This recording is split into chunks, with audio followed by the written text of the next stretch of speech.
Okay, so we are at episode 3 of National Treasure Kiri. So this was an interesting episode. Okay, so it opens with a flashback. So Alice Warner, she's coming down the stairs and she goes into the family room and Kiri is there on the couch and, Kiri starts saying, well, it wasn't me. The TV was on, I guess, in their house. They have a policy in the mornings that they don't watch TV and they're kind of joking around, and then Simon pops up from behind the couch, and then he starts tickling her. It was a fun scene. It was a really fun scene to see how they interacted, and you can kind of tell that Simon did. He comes across as somebody who really cares for Kiri, and so in the present, she's waking up, the radio was on, and the person on the radio is talking about this policy of race matching, and, they attempt to, when they foster children out, they attempt to foster them out to someone within their own group. And they were saying he was saying how he thought that was a terrible policy because it leaves a lot of children to languish in the system, and how that policy should change. And then there was another flashback. Miss Warner, she's standing looking out the window, and she's actually seeing Miriam walk Kiri to the car. This is when she, the day she took her to see her grandparents.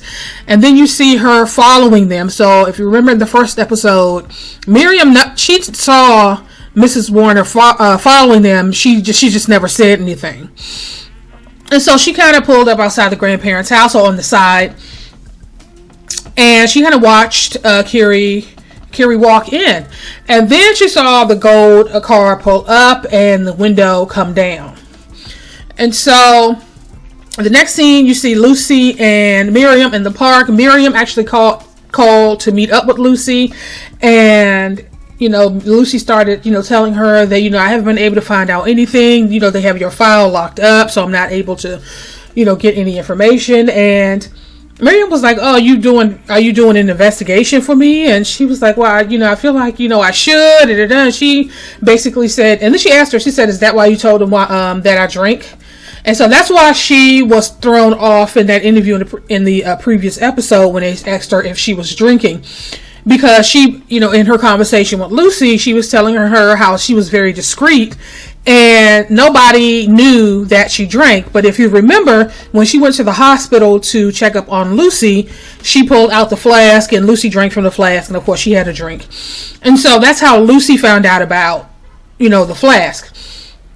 And so Lucy, and then Lucy was like, I'm sorry, it kind of came out. And then she, made the statement that I could have told them more. I do remember you telling us or telling me that you need to badger the client, because sometimes the client doesn't know what's right, and you're trying to push them in the right direction. And then Miriam was like, "Did I say that?" And she said, "Yeah, and I agree with you, at least I think." And then so now it's like, okay, so it's kind of it's up in the air whether or not the Warners were correct. Their assessment was correct in her pushing them to make the decision for the unsupervised visit. Now, just because there was something that she thought, something that she believed that she was helping clients make the right decision, does not mean that happened in this particular case.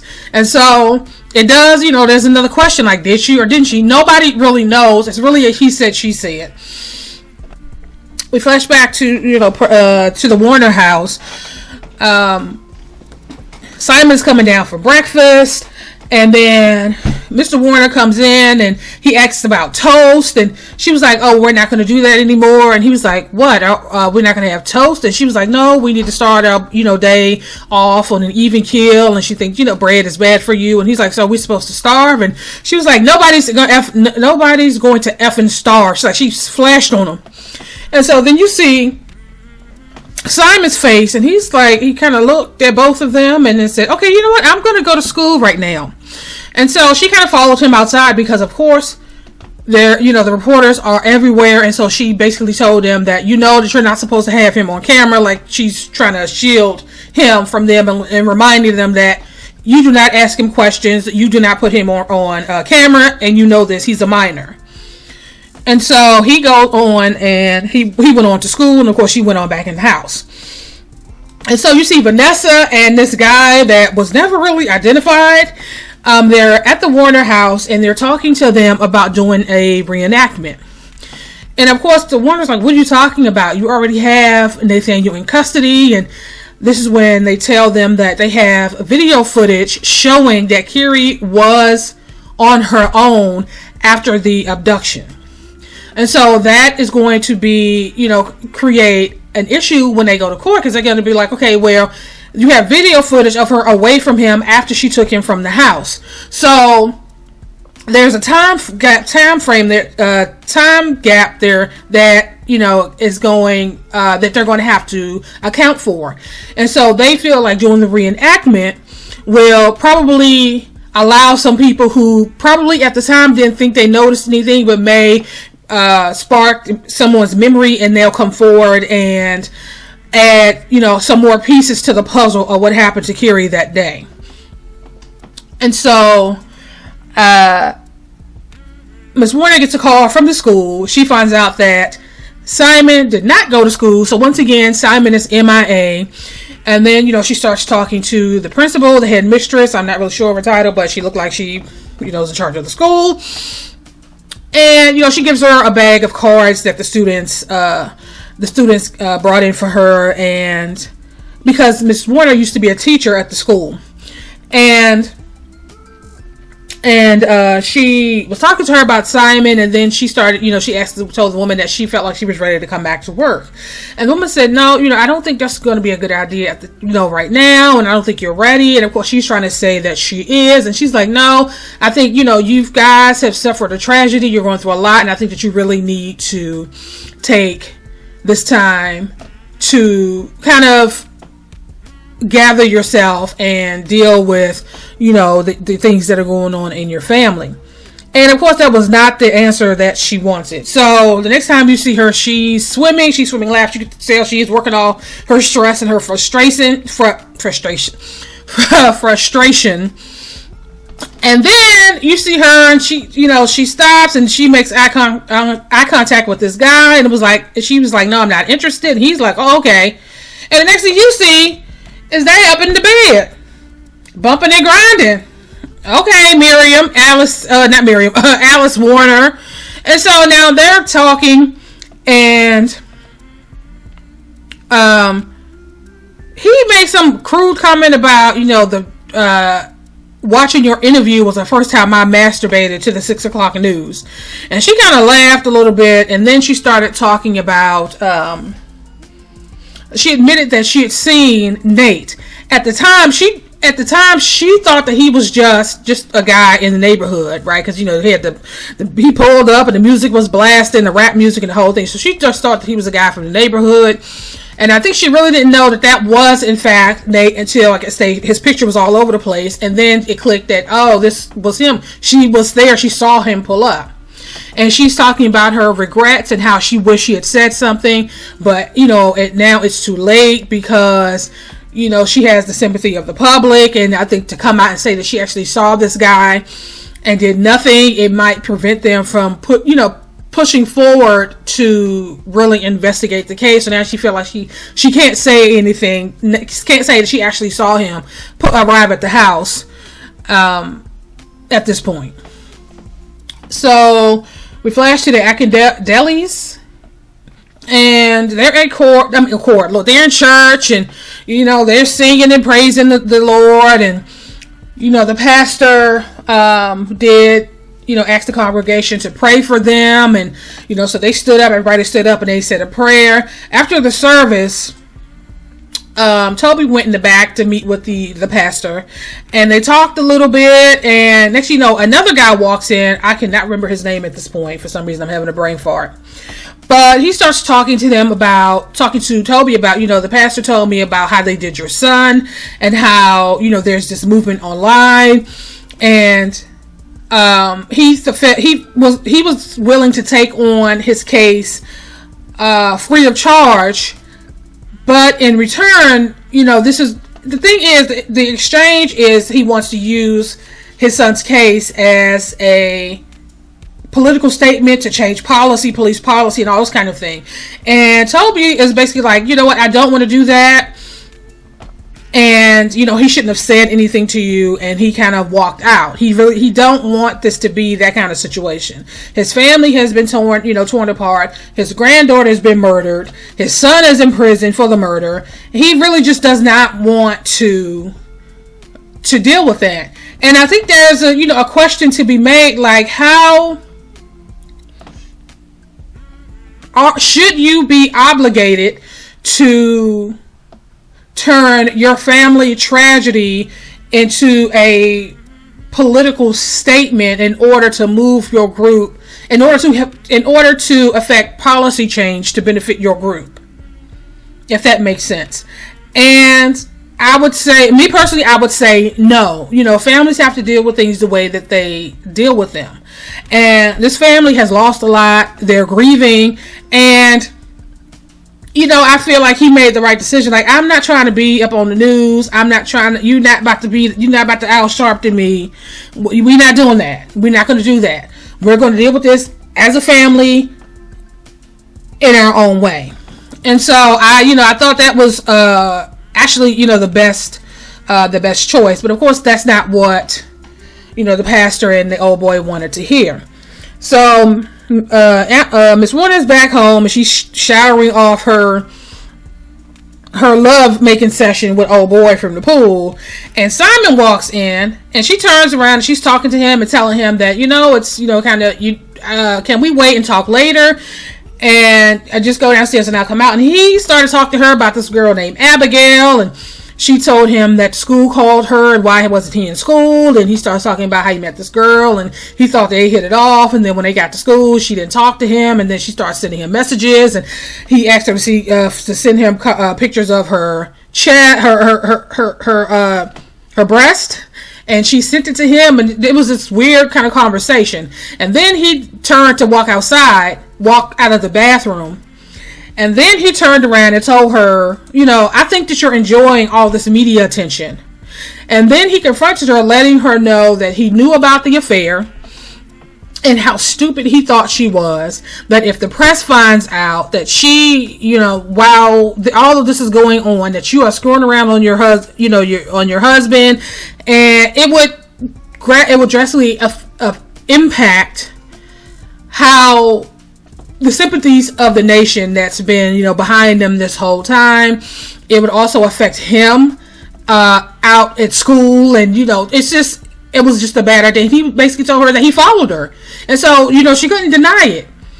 And he basically stormed out, and she tried to throw someone to follow him, and he jumped on his bike and he left. And he went to the most unlikeliest of places. So next there's a knock on the door. Miriam opens the door and looks. She's like, "What are you doing here?" And so you see, it's Simon standing out on her front porch. I'm like, okay, so he went to Miriam's house. So now they're doing the reenactment. They found this little girl who looks almost identical to Kiri, which is really affecting the Warners. And so they started the cameras and everything is, they started following her. I think it got a bit much for her because she kind of stopped. And next you see her sitting in the park, and this little girl sat next to her, and they had the cutest conversation. She was like, "Oh," so she introduced herself. I think she said her name was Abby or something like that. And she was like, "Oh, so are you driving yet?" And so the little girl started laughing. Was like, "I'm not old enough to drive." She was like, "Oh, okay." She said, "So, are you at university?" So she's just kind of messing with her, and she was like, "I'm not old enough." She said, "Oh, well, what do you do?" And so they just started talking, and the mom walks up and she grabs her and says, "I told you not to walk off." And then when I saw her face, I'm like, is that the woman that punched Miriam in the park? When Miriam was leaving, meeting with her lawyer, I guess representative, and the woman just walked up and punched her in the face and was like, "You should be ashamed of yourself." Is that the same woman? Please let me know in the comment section. But that's why I kind of got this image. I'm like, that looked like the same woman. And so, after they left, Miss Warner got a phone call from Miriam. So she's now at Miriam's house. They're now talking, and she's now able to say to Miriam what she wanted to say to her. And Miriam was basically telling her about their son and, how he's upset. And she started asking, but did he say why he was upset? And she said, well, no, but he did give me permission to call you. And she was like, I don't want to tell you how to raise your son, but I think that you and him need to talk. And, they had exchanged a few more words, and Miriam ended up saying, well, I'm here now. Just say what you need to say to my face. And then she started telling her, that she, that how Miriam told her that allowing Kiri to have contact with her relatives would look good on the application when they, submit the application for the adoption. And she said, well, that's just facts. I was just giving you the facts. And so she, Miss Warner was saying, well, no, you made it seem like it was a requirement. You made it seem like it was something that we had to do in order to move this process forward. And I feel like, I was afraid. Then she said that she did remind her of that comment. She was like, niceness wrapped in white skin and straight hair. And she was offended by that comment. She was like, yeah, I saw that interview. And she was offended by that. And, basically she really loved Kiri. It wasn't about that. And while I do understand that, just because that is the atmosphere that she would have at home does not mean that that's going to be the atmosphere when she goes out into the world, out into the community, when she goes to the corner store, when she goes to the grocery store. You know what I'm saying? When she's just out and about on her own, that is, that's probably not going to be the attitude that she's going to be confronted with on a regular basis. A lot of times it's going to be people who are just cordial to her because, what else can they do? And so that's basically what she was saying. And so she started telling her, like, I was afraid to let her go do the unsupervised visits. And but because it was you and I trusted you, I allowed it to happen, and you broke my trust. And, and she basically said that she could never forgive Nate for what he did, and she could never forgive Miriam for her role in it. And it was, that she finally said what she needed to say. And so, Simon, they see, next Simon appears, and he's saying, yeah, my mom can be quite fierce when she's angry. The students used to call her the dragon or something. And so, Miriam says, I did what I thought was right. She was like, in this case, you shouldn't have did what you thought was right. You should have done what you knew was right. And I feel like you had a feeling that this was a bad idea, but you went through with it anyway. And so they left, and Miriam, got emotional and kind of broke down. So again, there's still this question mark there. And she did tell her that I do believe that you did what you thought was right by Kiri, but she's still angry. That doesn't take away from the frustration and the guilt. And it is some projection, because she does feel guilty that now that she realized that it was in fact Nate, and she saw him at the time, but at the time she did not know that was him. So I do think there is a lot of guilt that she herself is feeling, and she's projecting some of that onto Miriam as well. So, but they left, and Miriam had her breakdown. So now Simon and his mom, they're in the car, and Simon started asking her questions. And he was like, well, why did you marry Dad? And he asked her, why did she marry Dad, and why did she stay married to him? And so she told him that, that she did love him once, at one point. And, he was kind, and he was all of these things. And so he was saying, oh, so you married him, or you stayed married to him because of me? And she was like, no, you realize that it was more than that. And, basically she was telling him that relationships are complicated. And then she started asking him questions. She asked him where he was on the day that Kiri died, and why was her shirt in his trash bin. And he said that he kind of walked around, and he would, probably be all over CCTV, and that her shirt was in there in the bin because she threw it in his bin, threw it in the trash. And so they hugged, and they talked a little bit more. Oh, he told her that he wanted her to stop the affair because he doesn't want it to get into the press, and he definitely don't want to deal with that, at school and out, if it gets out. And so she promised not, to see her lover until after everything was all said and done.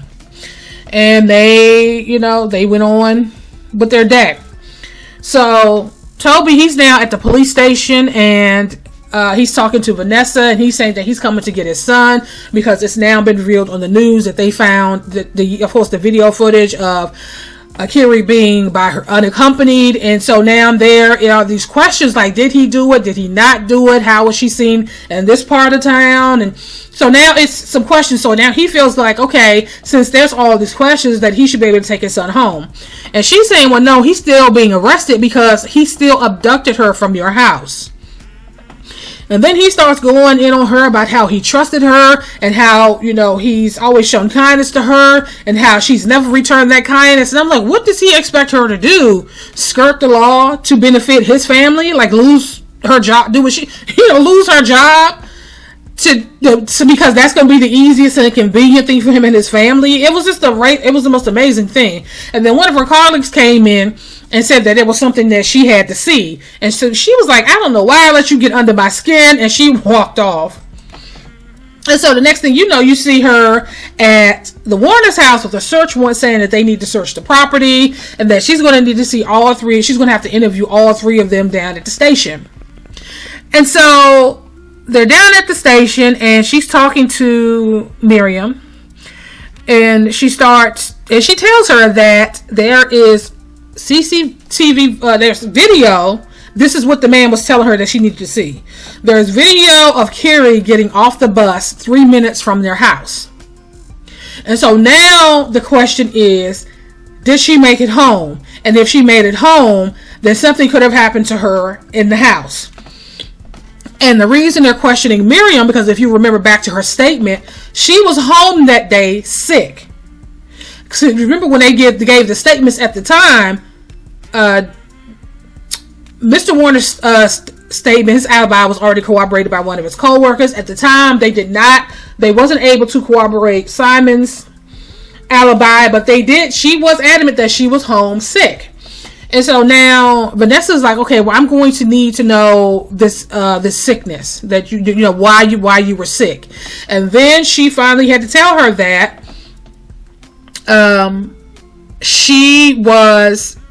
that Mr. Warner found out about her affair.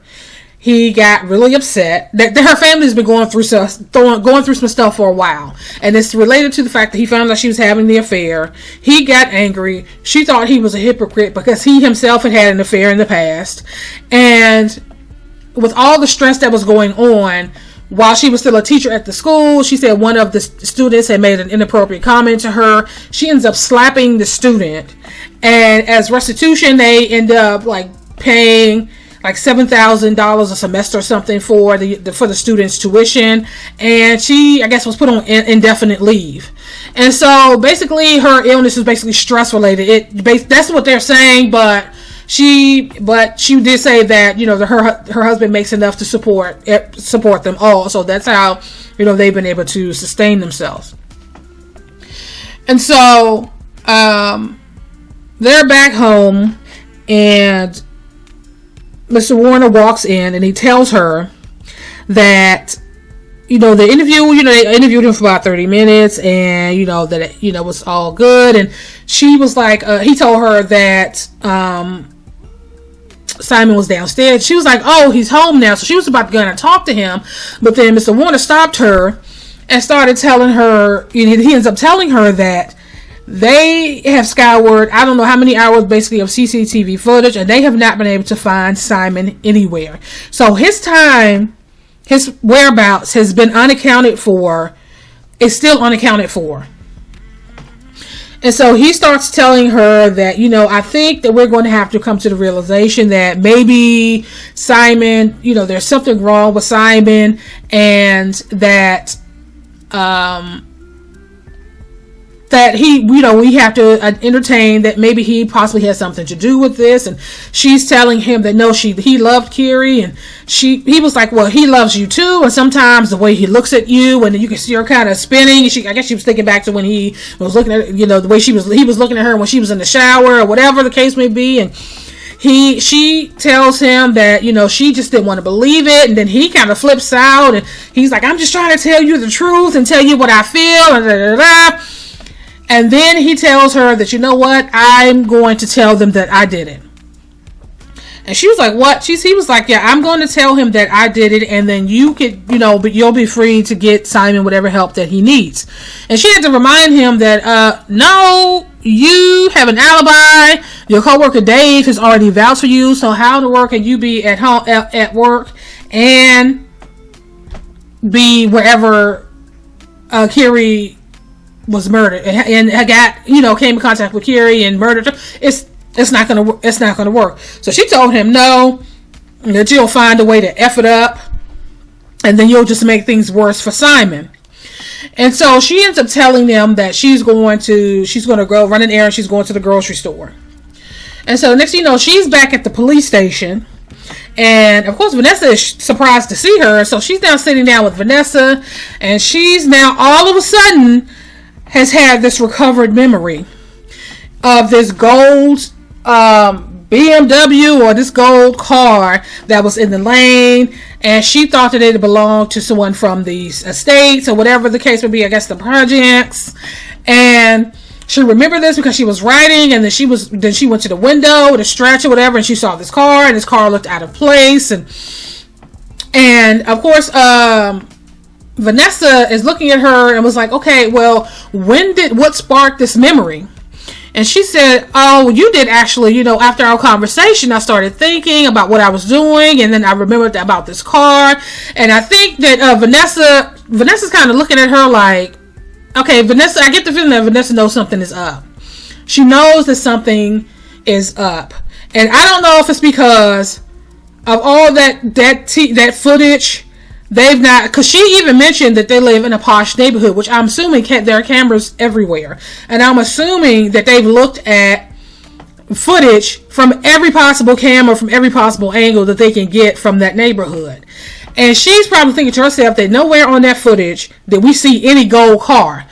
But she does know at this point that Nate drives a gold car. And so now she's kind of looking at her like, okay, so she was like, well, you know what? Thank you for coming in. And they shook hands, and she walked out.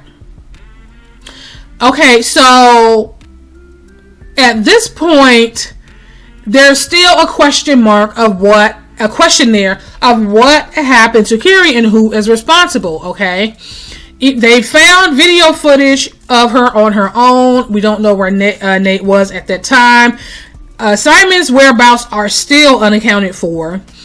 And now you have Mrs. Warner coming here, going into the police station to spin some tail, which I feel like Vanessa is not buying. So, yeah, that's pretty much how this episode ended. And, of course, I'm going to get through the next episode. And I will talk to you guys later.